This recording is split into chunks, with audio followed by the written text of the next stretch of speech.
విశాఖ నగరంలోని మధురవాడ ప్రాంతం కొమ్మాది స్థానిక వైఎస్ఆర్ కాలనీలోని శ్రీ పార్వతీ పరమేశ్వర ఆలయ ప్రాంగణంలో శ్రీ వారాహి అమ్మవారి విశేష పూజా కార్యక్రమాలు అంగరంగ వైభవంగా నిర్వహించారు. భక్తుల సౌకర్యంతో ఏర్పాటు చేసిన ఈ ధార్మిక కార్యక్రమంలో విశేష సంఖ్యలో భక్తజనం పాల్గొన్నారు. శాస్త్రోక్తంగా సాగిన విశేష పూజలు ఈ పూజా మహోత్సవంలో భాగంగా ఆలయ అర్చకులు అనేక రకాల ఆధ్యాత్మిక కర్తృవులను శాస్త్రోక్తంగా నిర్వహించారు.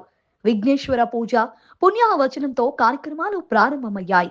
మహావారాహి మండపారాధన, సర్వ దేవతా మండపారాధన మరియు నవగ్రహ మండప ఆరాధనలను భక్తి శ్రద్ధలతో పూర్తి చేశారు.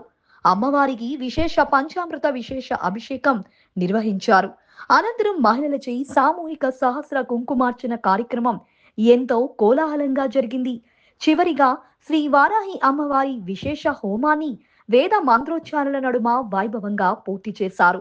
వేద పండితుల ఆధ్వర్యంలో ఆలయ ప్రధాన అర్చకులు బ్రహ్మశ్రీ గరిమెల్ల శ్రీకాంత్ శర్మ వారి దివ్య దిశా నిర్దేశంలో ఈ కార్యక్రమం జరిగింది.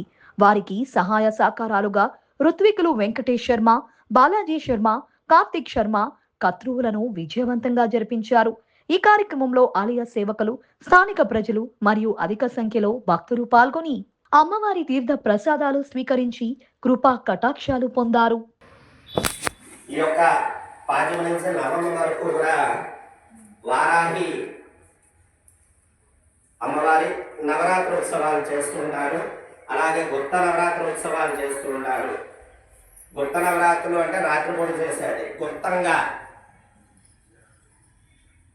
గుప్తంగా చేసేదాన్ని గుప్త నవరాత్రులు అంటాం. మామూలుగా చేసేదాన్ని నవరాత్రోత్సవాలు అంటాం.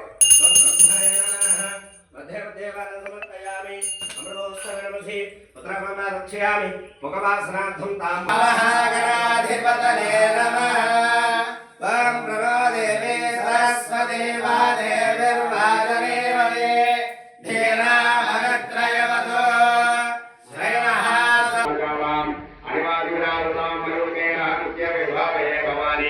न्याये पद्मासनस्तां विकसितवदनां वर्तवत्राय दाक्षीं हेम